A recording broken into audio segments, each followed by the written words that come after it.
This is Between Hooksets. I'm Jason Walter from In Through the Outdoors with my partner in slime, Kurt Underhill from the fishing crew. That was a pretty light hook set there, Mr. October.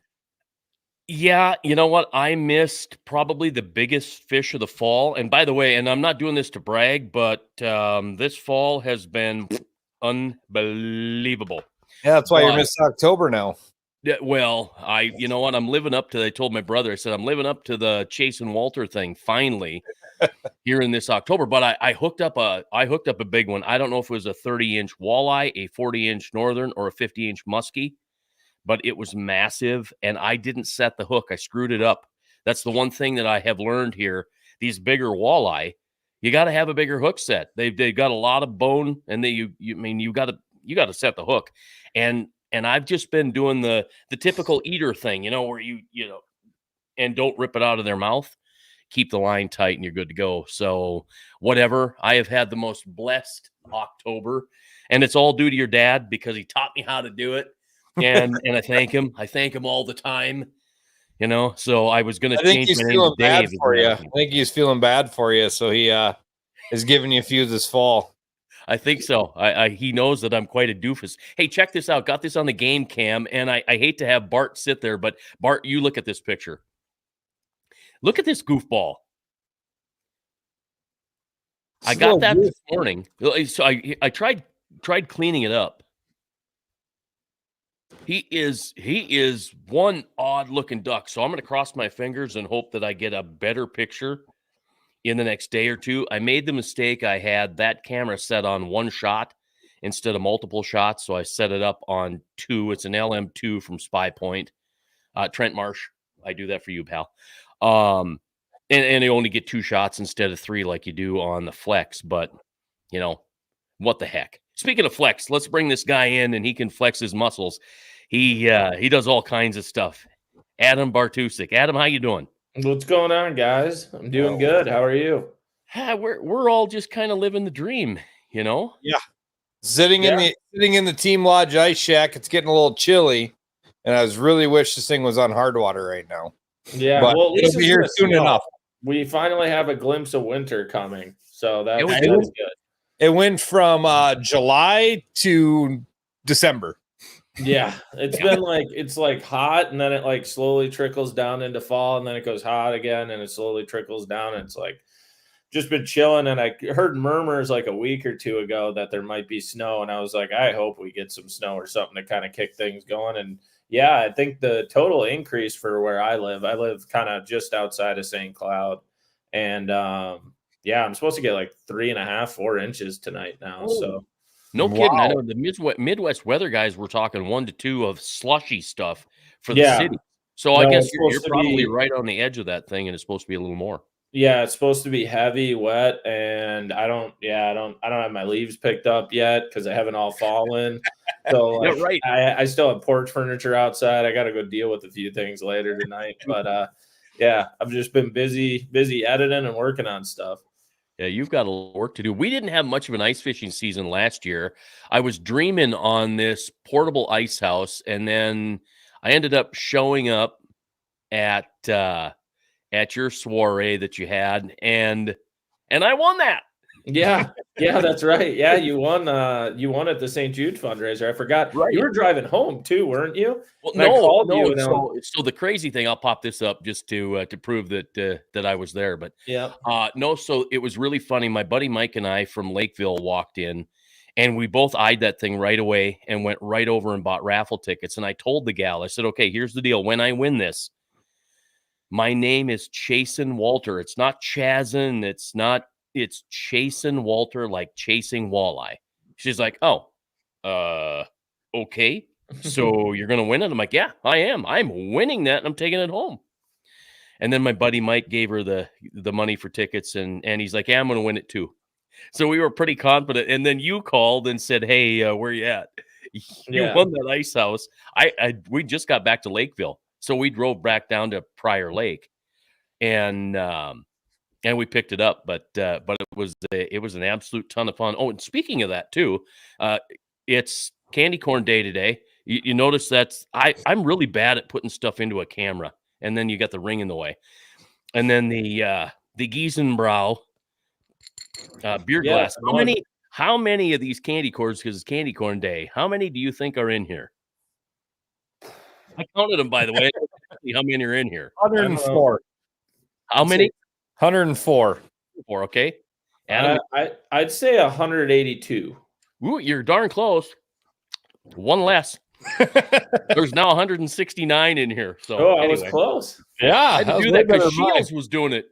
Every time I flipped a page, there was a Shields doing so many candy corns in the deal. But these are pretty coveted glasses. I like drinking a little beer out of those fancy glasses. Are you going to have a little get together again this year? Yeah, we'll have another one. I think the date tentatively right now for anyone, if they want to make it, is March 1st. Oh, good. It'll be this year. So, yeah, it'll be right after the season, actually.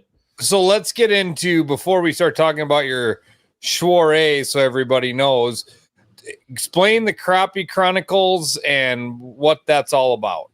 Yeah, so the Crappie Chronicles, I guess it kind of just started as just a passion project film series that I did, would have been 4 or 5 years ago now. We're heading into season 5, so I guess 5 years ago now. But yeah, just chasing just really big crappies within 60 miles of downtown Minneapolis.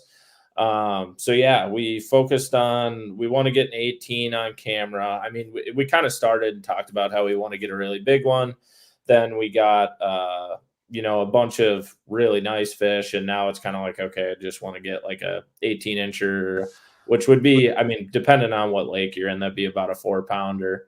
So getting one of those on camera, because I mean, there are people, you see pictures of them in outdoor news on Facebook and stuff like that pop up. But I've never seen anyone get one on camera. So that was kind of the basis behind it all. And then as we began to do it, people wanted to see us go to new locations and show people how to catch fish in other places. So then we started exploring, going, we've gone to northern Minnesota, gone out to Otter Tail County a few times, been to the Upper Peninsula of Michigan, went out to Maine. Had a bunch of other plans last year as well. But like we said, with kind of the weird ice season, we ended up just staying back home a bunch. And for some people, it was a really, I guess, didn't get out much or anything. I ice fished a ton last year, which is actually what's crazy. I was out a lot. Like at one point, I was just going through the footage and looking. And at one point, I think it was 17 days in a row, daylight to dark. And the bite was unreal, but it was just a really weird ice year. So it was.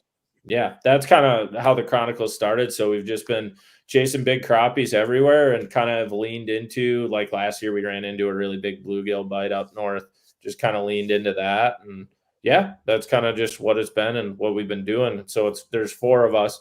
It's myself, Adam Griffith, Matt Waldron, and Ryan Pincala. And I think we all kind of have our own little specialties that we bring to the crew or do. And we just keep it rolling that way. You talk about specialties. Ryan's specialty, I think, is cooking, right? Yeah. I mean, for the most part, right? Ryan's a very gifted chef. I really wanted him to see my specialty. So I completely forgot. I got to working on other stuff, and I can't believe that I blew it off because I went and bought the fixins. I was going to do my grilled peanut butter and bologna sandwich, and then the peanut butter and bologna finger sandwiches. And I was going to have it on a plate. I wanted Ryan to see the thing, and I'm excited. And I forgot. What a doofus. But now, in all seriousness, there is such a thing in my world as a fried peanut butter and fried bologna sandwich. And it's actually really good, by the way. It's not to the Dakota Angler show. It's not good. Don't do it. It's not good. He brought him on the boat. I've heard about this for 2 years. How great this peanut butter and bologna sandwich is. And granted, it was on gluten-free bread, and we were fishing Lake Oahe, and there wasn't enough water in Lake Oahe to put moisture into that bread. But it's not good. It's not what he makes it out to be. So I would highly suggest trying it because you got to try something once, but Jason is all about as peanut butter and bologna sandwich, and I will say no. It's not on my list of things to do.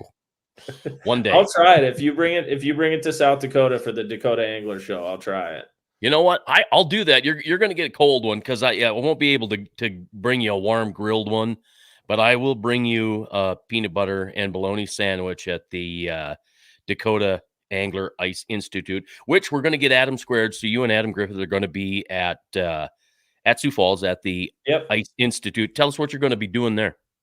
Griff and I will be there the whole weekend, so we'll be chatting, answering questions for anyone, hanging out I believe in the clam booth or wherever else kind of we're needed the whole time. We'll be there. And I think we're doing a seminar. I think it's at 3 on Saturday.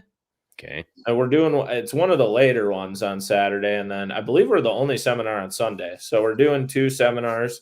We'll have 2 different ones. So we'll probably overlap on a few things, but we'll have 2 different seminars. And so if you want to come out and hear them both days, it should be a great time. I know we've been wanting to go out to this show for the last few years, but it just always lands on like some other stuff going on. And this year it kind of worked out perfect for me and Griff. I know Waldo and Pink I believe that's deer opener in Minnesota. So I think usually lands on your Minnesota deer opener. Yep. So I talked to them and I was like, you guys are good. We'll go out there and, represent and handle this one. So yeah, they'll be hanging out or they'll be up in a tree, and Griff and I will be out in South Dakota.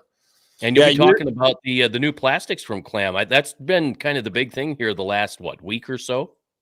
Yeah, and that's what's funny is I was just tidying up the next video for that should be out, I would assume, tomorrow. But yeah, that Niku plastics, I'm very excited it's out now. That's been a project we've been working on for like upwards of almost 2 years now. So been working on it a lot. That's if people were watching the videos last year and they saw me blur some things out at times. It was because we had said we weren't going to use them in videos, and then Griff was using them and I didn't realize it until I was editing, and I was like, okay, well, whatever, I just need to blur this out.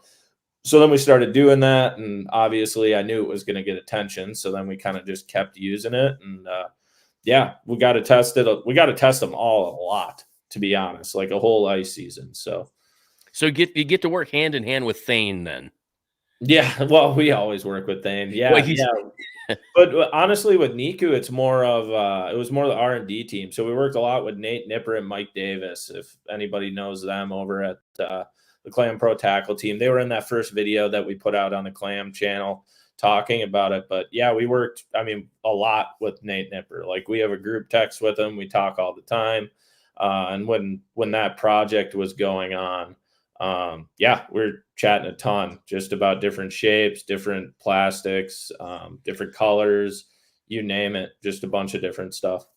So is the Ice Institute going to be the real first chance for people to get their hands on that new product and buy it? Or is it in stores like in the Eden Prairie Shields? I know it's not in the Brookings area. I've looked for it and haven't been to Sioux Falls, so I don't know if it's on the shelves yet or not. But yeah, I've gotten some pictures and tagged in some Instagram stories of it at various stores. I think it really just depends who's put their ice gear out by now, which normally at this time of year, it's kind of most places are starting to get it out or have it out.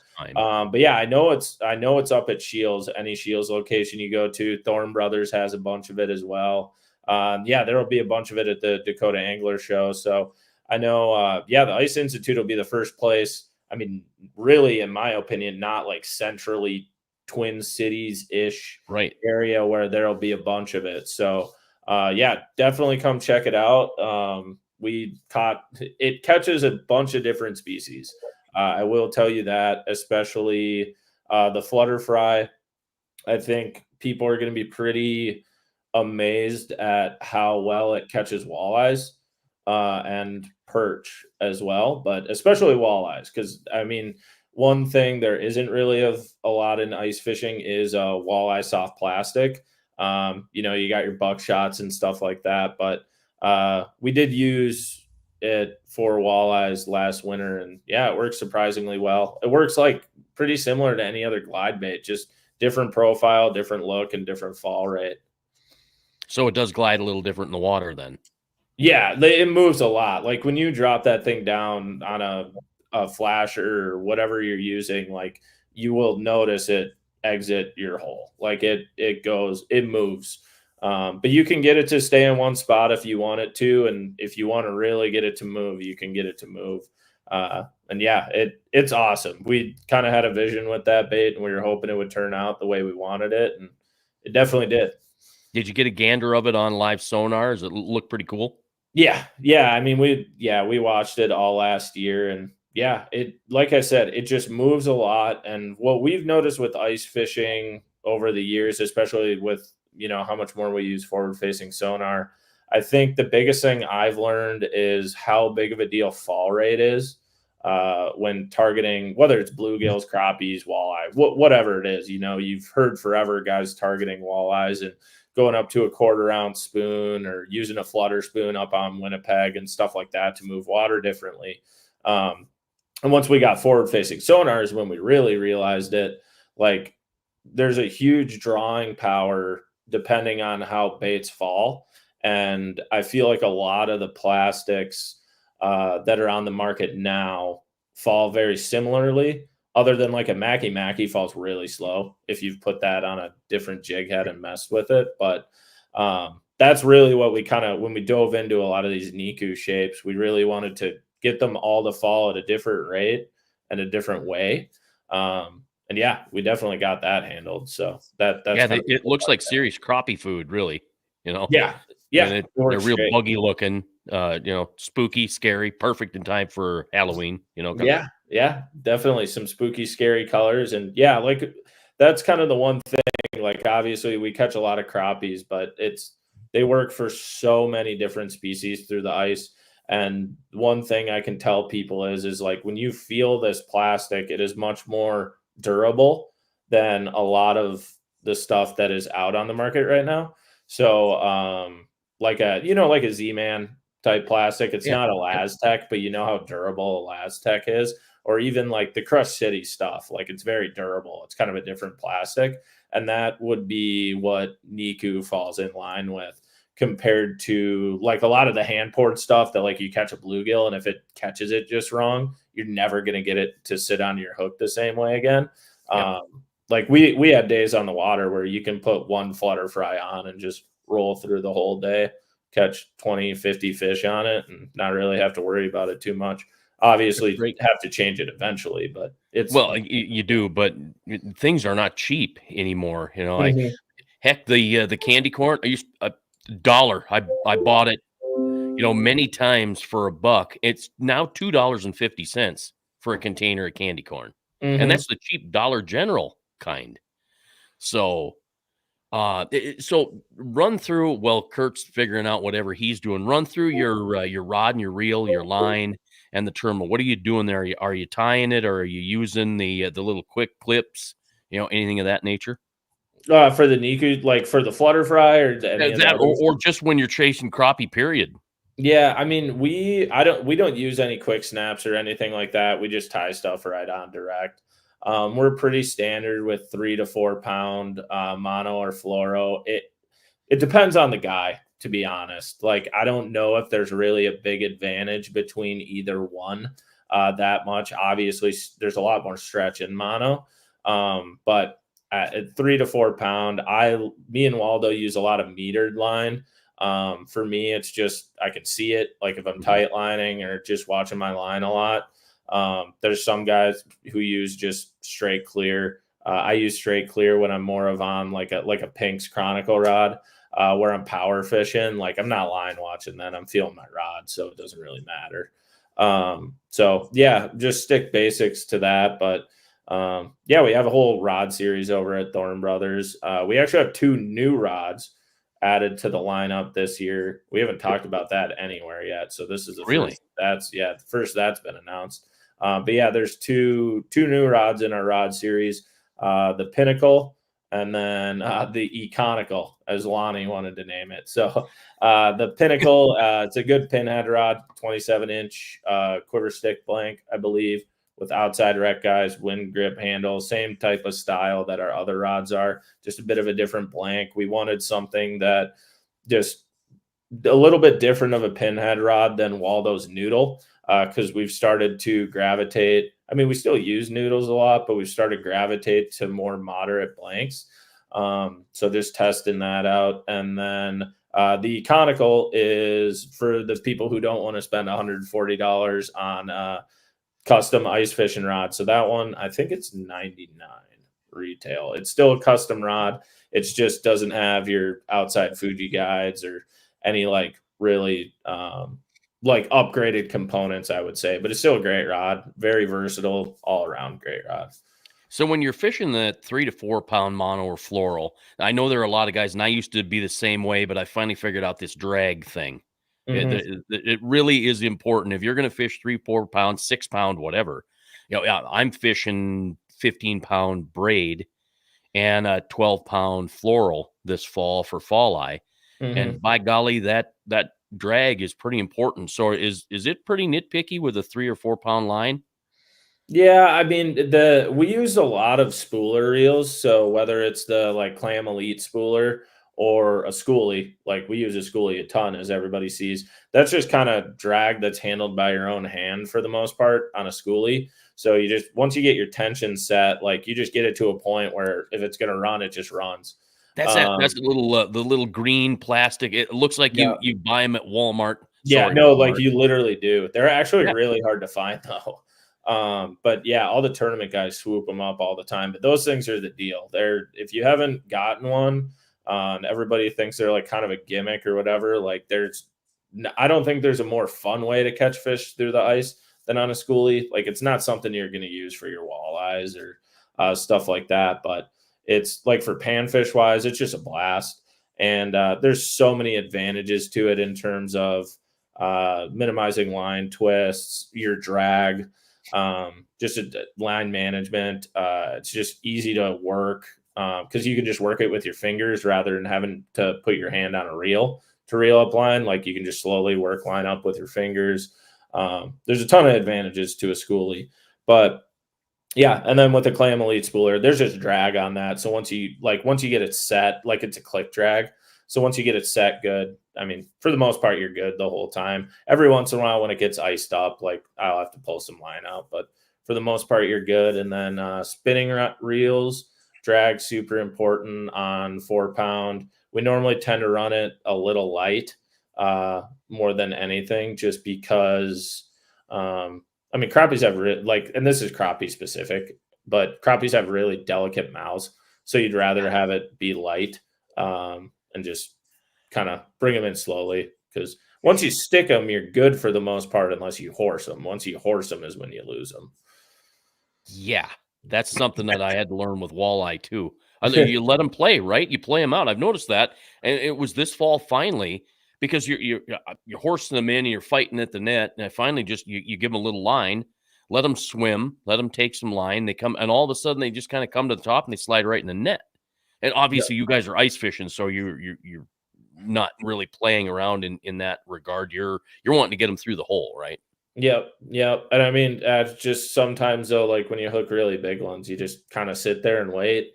I think something that's important, I mean, you do it open water a lot more. It's kind of hard to imagine this analogy through the ice, but I've heard it in bass fishing a lot. Is the key to not losing fish is you always want to keep the hook point coming at you, if that makes sense. So if you can think about it that way. So even when a fish takes a run, like you want them to be sideways so that the hook's at you, not going out.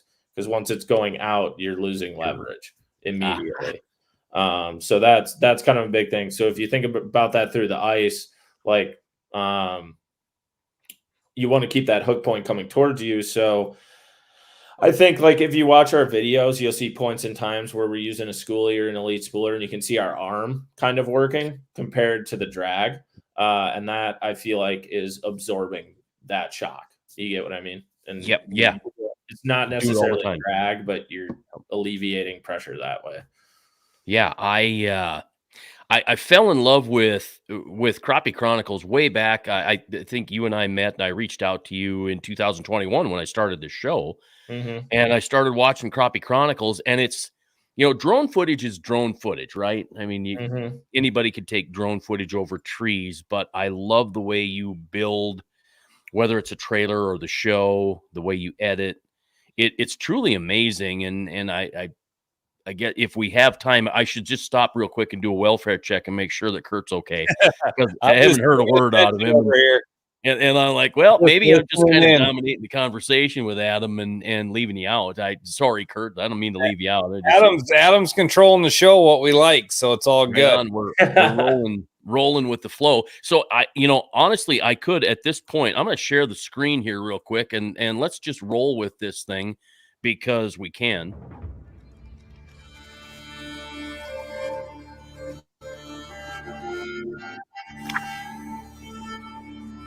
I am old and wise, but swarmed by chaotic buzz. I am resigned to the fact that occupancy is my defining measure. Well, that is for most. A cast of, let's say, unique characters have begun to call me home. In a land of 10,000 lakes, I am the anomaly. No. I am in much larger shadows than the trees. My trails are hardened and well-traveled, but it is of no surprise to me that they have begun to uncover my riches. Watching them try to solve my puzzle amongst the labyrinth of frozen hellscapes, although upsetting to them, has become my muse. They say, you are different and you are special. But why then would they choose to leave?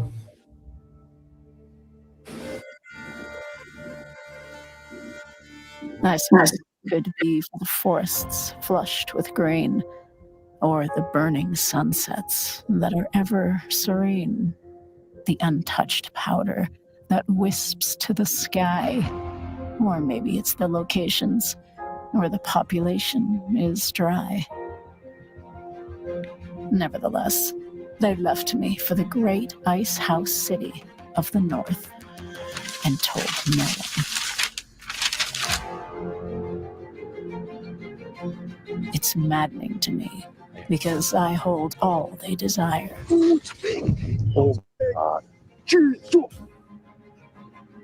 And I shall not reveal my secrets until they once again return home.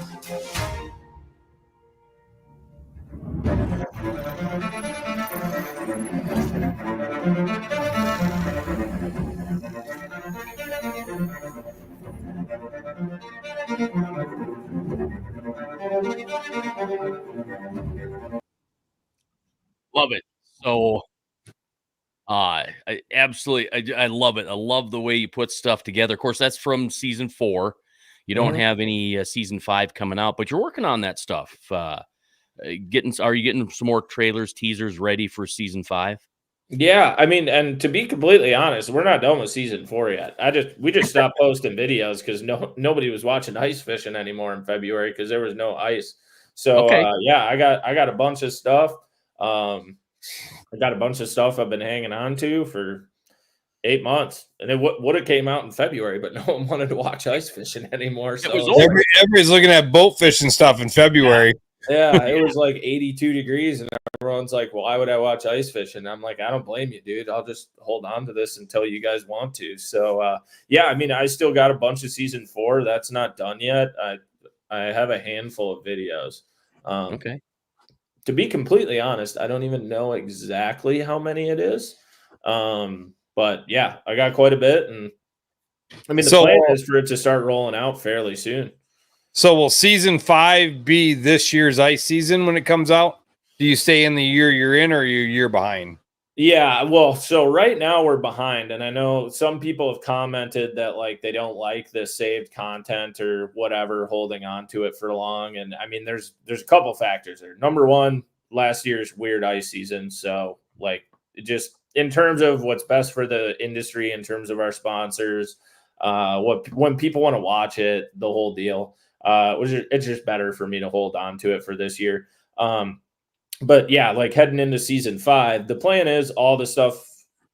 The plan as of now, I should say, like this exact moment, the plan is for season 5 to be everything like happening this year. So like similar to, I would say season 3, when we did like, we went to northern Minnesota, the UP and Maine. It'll be similar to that. Like it'll be stuff that's happening. There might be a little delay where we're gone for like a week and then I start putting stuff out. But yeah, it'll be caught up. So basically my plan here in the next, basically until the St. Paul Ice Show, is to get everybody caught up on everything that's been happening. Cause, kind of what I feel like the Crappie Chronicles is I try to make it more of, I would say like a Netflix show or series. Like I feel like there's kind of there's a unfolding plot that's been happening for years and years and years. And now I got to get everybody caught up to speed because we're heading into like a new season. And yeah, so we'll get everybody caught up to speed. Everybody wants to binge watch stuff. And it just kind of works out really good too, because we have a bunch of new products like in these videos. And it's not even that we were planning on holding it. Like when we were filming everything last year, the plan was to have it all out. Sure. It's just that we lost a month of ice season. Yeah, like we started filming, like I went through and did the dates recently. I think the deep freeze came on January 13th, and it was 5 days of sub-zero, and it built our whole ice layer for the season. That's all we had. It built 10 inches in 5 days, but that's all we had. So I think we started filming it thinking like, okay, we're going to be good. And I think at that point in time too, we were still planning on going on one of our other trips. But then like 5 days into filming it, we looked at the 10-day forecast and like the extended, and I told the guys, I'm like, we're going to lose our ice the first week of February. Like we can't go anywhere else. We just have to stay here. And at that point, like, we had caught the last video that's out now. We had then caught, a handful of crappies, almost 3 pounds. And we were like, okay, things are going really good. And I put that video, I was getting ready to put that video out. And I had seen like from Sobe and other YouTube creators that ice views were already dying. So I pulled the plug basically. Like I filmed the end of that video where I was in my garage saying like, hey, we're not going to post anything else. That segment at the end of that video is the reason that video posted 20 minutes late. It's because like at 5 o'clock that day, I was like, this is it. I'm not going to post anything else. And I went outside, filmed it, and I had to come back in, put it into my editing software, export it, upload it to YouTube. So like that was a last second decision basically there. So yeah, we got a bunch more stuff though. Like we went fishing a lot more. No, you've got time though, right? Because it's November 1st on Friday. Mm-hmm. And you've got till, let's see, the St. Paul Ice Show is that the second weekend? It's later, right? It's like December. It's the first full weekend of December, but it's so like December 6th through 8th. This year, right. Yeah. So you've got an extra week, so to speak, there. So, how many do you think you have? 5, 6 episodes, or do you have more than that? Maybe more. No kidding. Yeah, I got a bunch. Okay. Like I said, I got a lot. So I hope people are excited to watch stuff.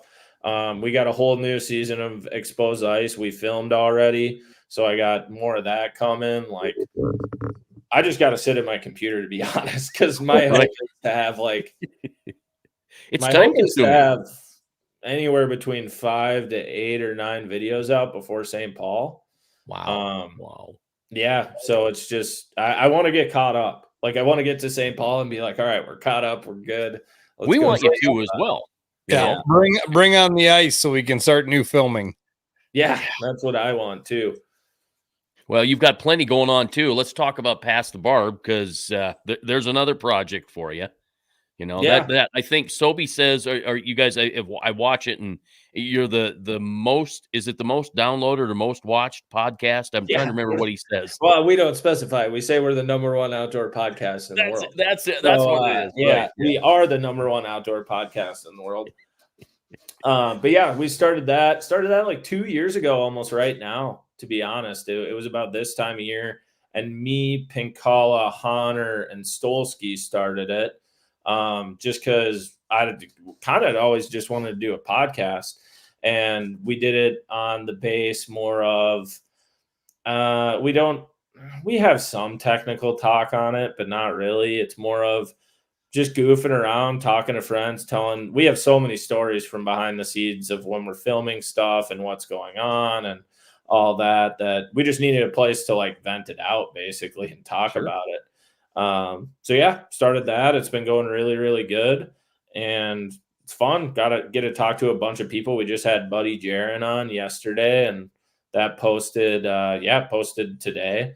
And it's just cool talking to everybody, fun talking to Jaron. Like, it's just crazy. Like Jaron now he almost has 200,000 followers on Instagram. Like he's enormous. And he blew up through the TikTok age and everything. And what's crazy is like 3 years ago or 4 years ago, Sobe has a picture with him as a fan at one of Sobe's meetups at St. Paul. So like, it's just how quickly stuff can change and things can happen if people, want to get into it. So, yeah, it's been a great outlet. It's been a lot of fun. I would definitely say it's explicit. It is not for kids. Right. But if you're an adult and you like listening to content behind the scenes stuff, we talk about a lot of stuff. So talk about your bass season. You really did this. Is this the first year you really put forth a serious effort to bass fish? No, I mean, I've been fishing tournaments for, I don't know, a long time now, 7-10 years. I don't know, longer than that, on and off. But probably the last 3 or 4, it's been really serious. This year I fished the Opens again. And then I fished my first professional event, the Invitational down on Kentucky Lake. Fished at St. Jude, won the St. Jude, and Team Trail. Just a crazy amount of tournaments this year, which was super fun. I've really enjoyed it, and I'm happy to say that I got to do it and dive into it. And now it's just kind of, I don't know, with where the bass fishing world, tournament bass fishing world, I should say, is at right now. Like I like doing some of the stuff, but I really enjoy filming the Chronicles and filming videos and telling stories. So I might kind of start shifting more into doing that the next few years. And I'm still going to fish some tournaments around home and stuff, but just kind of shifting and just always trying new things. I get bored when I do the same stuff over and over and over again. So. I get you. I do. Kurt, I know you want to ask the question about the Bassmaster Elite 2025. So go ahead. Yeah, well, I was going to first off say you should come fish on Lake Hawaii for the South Dakota Governor's Bass Cup in June. Yeah, when in June is it? This year it'll be the 25 will be May 30th and June 1st this year. I think I'll be at the Minnetonka Classic. I was going to wonder I was wondering if that's going to fall on the Minnetonka deal because it usually does. But yeah, so did you see the news today on the Bassmaster Elites? No entry fees for 25 for Bassmaster Elite Series. Yeah, I mean, there's a lot of different opinions on it right now, and I kind of want to wait and see what Pangrac and some of the other, I would say, industry experts put out. There's two ways to look at it, basically. There's guys who are upset because their tournament earnings, like from payouts, are going to be lower. However, my thing was like, you don't have to pay $45,000 in entry fees, and you're going to be, recouping sponsor dollars. Like it's more similar. Like in my opinion, looking at it, I think it's more similar to a pro sport in the sense of like, your professional athletes. We're not an NBA or football or anything like that. No. We never will be. Like people should not think of that. We'll never even be at golf. So people shouldn't think of that. But if you think of on the golf realm, like the way a lot of guys paid their way was endorsements for a long time until the sport got to a level where there's enough coming in that, there's different stuff paying. So I think now the one scary part about it is, I mean, you guys know, and I think a lot of people know right now, the industry isn't great. Like, especially with the ice seasons being bad the last few years. Like people need to go out and support their retailers, their mom and pop shops, stay at a resort for a weekend, stuff like that, like give back because they need it really bad. And with that whole Elite Series thing, now you're going to be relying on endorsements a little bit more. And I don't know how many dollars are exactly there. The good news is most people probably have their contract signed in already for the year. I know some people are worried about like, oh, their contracts, it has written in there, they get paid this because of their entry fees. And I mean, in my opinion, like if you have a sponsorship contract that has a line in it that says, because your entry fees are high, this is what you have to get paid. I don't think you've marketed yourself well enough or sold like your value well enough, because what you're paid should not change very much based on there being entry fees or not. Yeah. You should have a market value of what you can sell and promote and do for that company. So, I mean, I think it's a step in the right direction. I think right now, like there's a lot of hostility around the topic and guys are trying to figure things out. I'm from the outside looking in, so it's not me who's potentially earning less from, sponsor winnings or tournament winnings. But I think it's a step in the right direction eventually. Now, will it last? I don't think Bass would have made this decision if they didn't have a plan for several years. Well, they've been wrong long enough, maybe. Yeah. Normally, if Bass does something, they have a plan for 2 to 4 years. So they said in the deal that when they released the press release today that this is a sustainable plan, not to just be a 1 or 2 year deal. And I've read a lot of posts since I've seen it this afternoon, and guys, if you end up in this place, you're not going to make that much money and blah, blah, blah. But, as dumb as it sounds, if you want free entries, eventually you got to have entries to make payout. And if you don't, you only got so much dollars you're playing with. And eventually the math doesn't math, is what I tell people. Like, if you don't want to pay in, you're going to have less payout. So it all comes down to, everybody wants a $100,000 tournament to win and pay back, 49 out of 50 places. But at some point, the money's not there. You can't just make the money show up. And so you either take a payout or put an entry fee in and get the payout, or you take what the sponsors can put up. And, they're what they say, $4.1 million in payouts this next year between Angler of the Year, the Elite Series, and the Classic. Yeah. And you're not paying anything to get there. You just saved yourself $45,000. Yeah. Yeah. Well, now the thing I would say about it is it's now a performance-based sport. Yeah. Because if you finish in the top 20% and you are really good, you have a good year, you're going to make money. Yeah. Like you're going to have a year where you make, 30 to, I don't know, but $100-something thousand.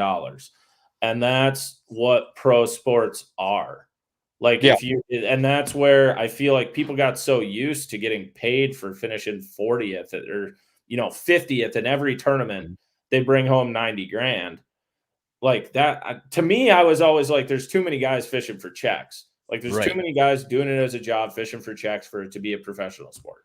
Now with where it is based on performance based, and I'm sure there's some people who aren't going to agree with me on this or what it is, but the elite people are going to do just fine. And they're actually going to do even better than before. Like it's going to end up working out really good. And it's a sport. Like it's not like these guys act like it's like, a whole life plan and everything. Like, dude, there's guys who go play pro basketball or football or golf for 4 or 5 years because that's all they have for their prime. There's fishermen who've been in their prime for 30 years. Like, that's not a sport. So that's what I think in terms of performance based. Like, that is still there. The one thing I didn't really agree with, I don't think they need to have the payouts for like 27th through 40th that are like yeah, a couple I didn't $100. understand that. Yeah, Yep. they should have just, in my opinion, they should have just thrown all that money into the regular payouts. Pay out the top 30 or the top 25 and call it good. And that's the thing then is, I know guys are like, well, I'm not going to make more. It's like, dude, you should. Most of those guys, I have a general idea of what sponsors are like on that end and everything. They should be able to pay for all their travel, everything they need to do, plus have a monthly income that they can pay their bills and all that set aside. And you don't have to pay $45,000 of entry fees and then earn it back. That's the biggest thing. So I get where they're coming from. And like, you look at it right now, and if you finish the same way you did the year before, you might make a little less, but you have way less expenses. You get to keep your sponsor dollars at home. And the one thing they're eliminating is you can't just go fish for checks. Like, you got to try to win. Yeah, that makes sense. And that's what I like about it. I think it'll be exciting to watch. Well, like you said, it's a performance-based sport, and we now put the performance into it. Yes. We're not paying you just to show up. Yeah. Well, they had to pay down to 75th before, because otherwise guys are going to go bankrupt half the way through the year because they had to pay $45,000 entry fees. Yeah. Right. So you had to give them something so that they could keep going. But if you eliminate that, guys cannot cash a check for a whole year. And like, realistically, if you know how to run a business and sponsors and like, maybe you have a side hustle and stuff, like, you're not going to be put at risk of like literally being bankrupt for like 4 or 5 years. True. Yeah. There's a lot less major risk now when you make it to the top level. Like, there were people in the opens qualifying and having to pay $45,000 in 2 weeks. Like, that's crazy that was just an industry standard. There's a lot of hubbub right now. That's my opinion at this moment. Will my opinion change in 12 hours when I maybe listen to a different podcast or someone who's in the position explaining it more? Right. Maybe, but the thing I like is getting rid of entry fees and making it a performance-based sport where the top end guys are going to do really good. Like, you look at any other sport, the top 10% of golfers in the world make a ton of money. The other guys paying their bill, they're still millionaires now, but in retrospect, they're paying their bills and moving on. They're not making crazy lucrative stuff. Yeah, so it'd be good for the fans, I would guess. For those of us who enjoy it, we're going to go down to the Classic in Texas, enjoy that. I don't think it's going to change. Maybe the field will be a little bit shorter. It won't be. I don't think the Classic this next year hasn't changed for Texas. No. Texas. Right. No. Right. That'll stay the same. Yeah. Right. I know Randy Block got his 2 cents in. I don't know if Upshaw's done a video. When we're done tonight, I'm going to go see if Upshaw's got a comment or two on it. Maybe Pangrak does ish. Todd, I texted Matt to try to see what he thought this morning. He texted me at 3:00 and he's like, I just got done filming a TV show. I didn't even know this was coming out. So he had no idea. So I think he's still talking to people and probably trying to formulate what he thinks as well. But makes sense. Things are changing. They're trying to make it better. So at this point, I guess we'll sit and watch. The walleye world's got its issues. I'm not quite sure what they're sweeping under the carpet there, but things are coming out there. So it's going to be kind of interesting to see what happens in 2025, the economy and everything going on. You guys have it going on. You'll be at the Ice Institute in Sioux Falls coming up next weekend. Mm-hmm. So that's pretty doggone exciting. You and Adam Griffith are going to be there. And then, hopefully we've got, I don't know that we're going to have ice by then, but we're going to be knee deep into talking about ice and ice fishing and the whole hard water thing, looking for your Crappie Chronicles to come out. So there's a lot of stuff going on, I would say anybody has an opportunity to slide on over to Sioux Falls next weekend. I think it's going to be a big weekend for a lot of people. Brett McComas is going to be there, Target Walleye. going to be there. I mean, there's going to be a lot of people. Bro's going to be there. So it's going to be I great was opportunity. Holst is going to be there. I haven't talked to James, or I have talked to him once or twice, but I haven't spoken to him much. And like, that was the first show I ever watched, like growing up, IDO, like that's the blog I was on and everything. So like, I would love to chat with James Holst for a while. I've looked up to that guy for years, watching fishing shows. So I want to see him out there too. Yeah, no doubt. You're not going just to work, you're going as a fan as well. Yeah, no, I saw you there. I'm like, I got to talk to James. Right. Yeah, you really have to. I think they're going to have a big show. I think it's be a ton of fun. They're going to make some great deals. They have great deals on stuff. I know the boys from the Midwest Angler Podcast have their custom rod contest. That's always fun. Craig Euler and the outfit benefit from that, and the kids benefit from that. So it's pretty cool. So it's going to be fun to get knee deep into it. Did you go to the North Metro show? Did you get a little time up there? No, I was actually gone filming. I was up at Nitty's for the MTT. Oh, you were okay. Yeah, I was up there shooting some like video and photos and stuff for the guys at Relevant. But Dakota Angler is going to be sweet. I have heard it's one of the best shows and weekends of the year, so I'm excited to get out there and see everybody. I remembered this is going to be the first sports show we're ever at where I have frozen kitchen cookbooks. Oh, so cool. I will have 150 of them out there. So if people haven't been able to get one off of Amazon or whatever it is, like we're going to have a bunch of them out there. They're awesome Christmas gifts. They're great. Ryan put a bunch of work into it and people use them every year. So, we'll have a bunch of them out there and excited to get those out to people in South Dakota. Fantastic. I'm excited for you to try the peanut butter and bologna sandwich. Kurt, I'm not letting go of that. I guess I am too. I just wish I could grill one up for you. Whole episode of the Between Hooksets with people he cons into eating this nasty thing and see what everybody's opinion is. And remind you, he lost all his taste buds from COVID, so he still can't taste anything. He can taste peanut butter. That's what he can taste. It's getting better. Speaking of opinions, Halloween candy. Where do you sit with the Kit Kat? I love Kit Kats. Top of your list? Kit Kats the good old-fashioned Hershey's? Hershey's is fine. No? Top of my list. I'm going to complain, but I'm not going to grab it. The Reese's is like the OG candy. Yeah, that one. That's peanut butter cocaine right there. Just no doubt. And of course, then there's some kids are going to get this when they knock on my door. Like, yeah, I got candy for you. Here's some eye candy. So you'll have dads coming back dressed up as kids to get eye candy. Yeah, that's hello, little Bo Peep. Who are you trying to be? Oh crap! Today was a bad day. The door fell off my pickup, and I'm just pissed. See, Mark even agrees. Peanut butter and bologna, ? Throw up face. Mark, the next time when I'm up at Devil's Lake, Mark got me my tickets for the Devil's Lake ice fishing tournament. So when I'm up there, I'm going to make peanut butter and bologna sandwiches. He cooks with real food, but I like cooking with the peanut butter and bologna sandwich. When I was a kid, Dad's always like, why do you do that? I'm like, well, because it grows hair on my head.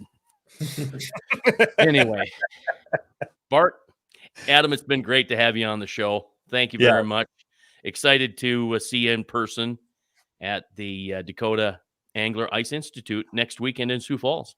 Yeah, I'm pumped about it. Hopefully there will be an episode of the Crappie Chronicles out before then. I'm not promising anything, but I'm looking for it. I'm going to try. I really am going to try. I want to get one out before then. I don't know if it'll happen because this first episode that comes out is going to be really long. Like it's going to be like an hour and a half probably.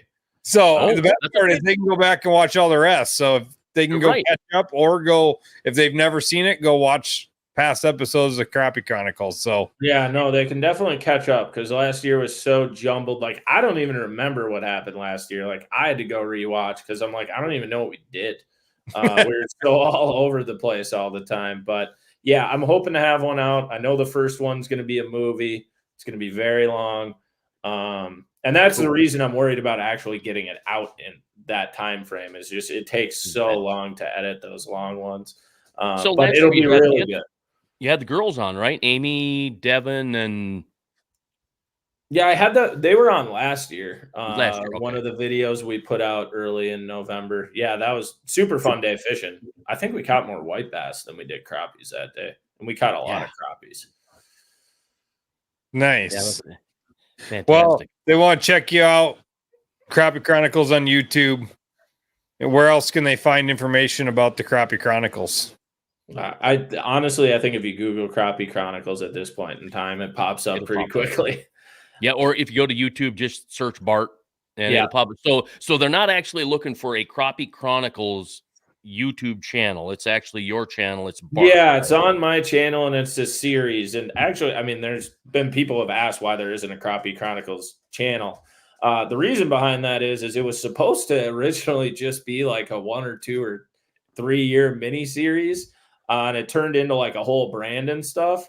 And at this point, it makes no sense to go make a Crappie Chronicles YouTube channel. And we agree. Like, I'm going to make other series on my YouTube channel coming up now, so it'll make more sense then. But yeah, right now it's just I have another series on my YouTube, but for the most part, that's all that's there. But yeah, if you search Bart, if you Google Crappie Chronicles, it'll pop up right away. Yeah, it makes sense. That's what we did with Between Hooksets. Instead of having a Facebook page and a YouTube page, it's Chase and Walter and the fishing crew. And if you want to find it, you search Between Hooksets and boom, there it is. So, fabulous. Hey, it's great to have you on. Thank you very much. I appreciate it. I think I got a couple of episodes for In Through the Outdoors out of this too, so I'm excited to not have to bother you while you're editing video and doing all that stuff. So I'll leave you to your editing so we can get that Crappie Chronicles stuff up on the YouTube. So thank you very much. Yeah, no problem. Thanks for having me, guys. Adam, thank you very much. Take care. Oh, yeah, that is.